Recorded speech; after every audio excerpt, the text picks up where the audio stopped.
হ্যাঁ হ্যাঁ জানি জানি, ব্লগ ছাড়তে আজ অনেক লেট। দুদিনের ছুটিতে বাঙালির প্রিয় জায়গা দীপুদার দিতে আমরা গেছিলাম। কবে গেছি, কোথায় ছিলাম, কিভাবে গেছি সমস্তটাই এই ছোট্ট মিনি ব্লগে শেয়ার করব। কিন্তু তার আগে বলি, এখনও অবধি যারা আমাদের এই চ্যানেলটা সাবস্ক্রাইব করোনি তারা ভিডিওটা দেখতে দেখতে কিন্তু অবশ্যই সাবস্ক্রাইব করে দিও। দুদিনের ছুটিতে হাতে সময় বের করে আমরা 4 জনে মিলে গেছিলাম দীঘা। ট্রেনের টিকিট না পাওয়ায় গেছিলাম বাসে। আমাদের বাস ছিল মণিকাঞ্চন, আর যেটা ছেড়েছিল হচ্ছে ডানলপের L9 বাস স্ট্যান্ড থেকে। তো আমরা বেরিয়েছিলাম 14 তারিখ ভোরবেলা, কারণ আমাদের বাস 5:45 মতো ওখান দিয়ে ছেড়ে দিয়েছিল। তো আমরা খুব তাড়াতাড়ি সকালবেলা সবাই মিলে উঠে আমরা ডানলপ অবধি চলে গেছিলাম। আমাদের দমদম থেকে ডানলপ যেতে হার্ডলি 15 থেকে 20 মিনিট লেগেছে। আর সকালবেলা রাস্তাঘাট একদম ফাঁকা ছিল, একদমই অসুবিধা হয়নি। তো অনেকক্ষণ আগেই পৌঁছে গেছিলাম। তারপর কিছুক্ষণ ওয়েট করে তারপর আস্তে ধীরে বাসে উঠলাম। বাসটা খুবই ভালো ছিল, আমাদের ছিল এসি বাস, আর খুবই ভালো, মানে খুবই কমফোর্টেবল ছিল, একদমই অসুবিধা হয়নি।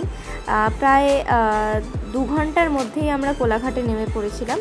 তো কোলাঘাটে নেমে ওখান থেকে কিছু টুকটাক জিনিসপত্র কিনে, খাওয়া দাওয়ার জিনিস যদিও নিজেরা সাথে ক্যারি করছিলাম, যাই হোক কিছুক্ষণের জন্য। তারপর চিপস, কোল্ড ড্রিঙ্কস এগুলো কিনে নিয়েছিলাম, কারণ কোলাঘাট থেকে তারপর দীঘা যেতে অনেকটা সময় লাগবে।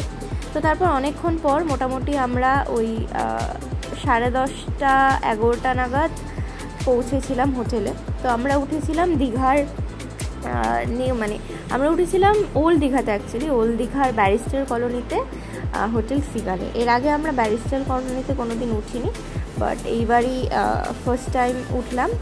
আর আমরা নিয়েছিলাম যে হোটেলটা, সেখান থেকে মিনিট 2 ছিল হচ্ছে আমাদের সমুদ্র, মানে সি বিচ ছিল হচ্ছে মিনিট 2। তো একদমই সামনে। আর আমরা যে কটেজগুলো নিয়েছিলাম সেই কটেজ থেকে একদম বলা যেতে পারে ঢিলছোড়া দূরত্বে ছিল হচ্ছে সমুদ্র। তো আমরা প্রথমে তো সমস্ত কাজকর্ম করে চেক ইন করি। আর যে জায়গাটা নিয়েছিলাম সেই জায়গাটা খুবই সুন্দর, বিশাল বড় সারাউন্ডিং জুড়ে তৈরি। তো যখন গেছিলাম তখন খুবই রোদ্দুর ছিল, মানে খুবই কষ্ট হচ্ছিল। আর এতটা রাস্তা বাসে করে এসেছি।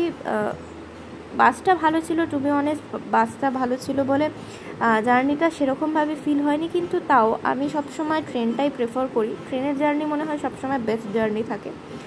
বাসে অসুবিধা হয়েছে খুব একটা বলবো না, কিন্তু তাও মানে ট্রেনটা সবসময় বেশি ভালো লাগে। তো শেষ মুহূর্তে যেহেতু আমরা প্ল্যান করেছিলাম, তাই ট্রেনের টিকিট আর পাইনি। তো তারপরে আস্তে ধীরে আমরা আমাদের রুমের মধ্যে ঢুকি, সমস্ত লাগেজ টাগেজ নিয়ে। 2 দিনের জন্য গেছি, কিন্তু তাতে কি হবে, মেয়েরা গেলে যা হয়, এক গাদা ব্যাগ বোচকা টোচকা নিয়ে সবাই মিলে এসে গেছি। আর আমাদের কটেজ ছিল হচ্ছে সিগালের 15। তো আমাদের কটেজটা থেকেও কি সুন্দর লাগছিল, বাইরেটা একদম সামনে দিয়ে না সমুদ্রটা দেখা যাচ্ছিল, আর বড় বড় ঢেউ, মনে হচ্ছিল এক্ষুনি যেন দৌড়ে ছুটে চলে যাই।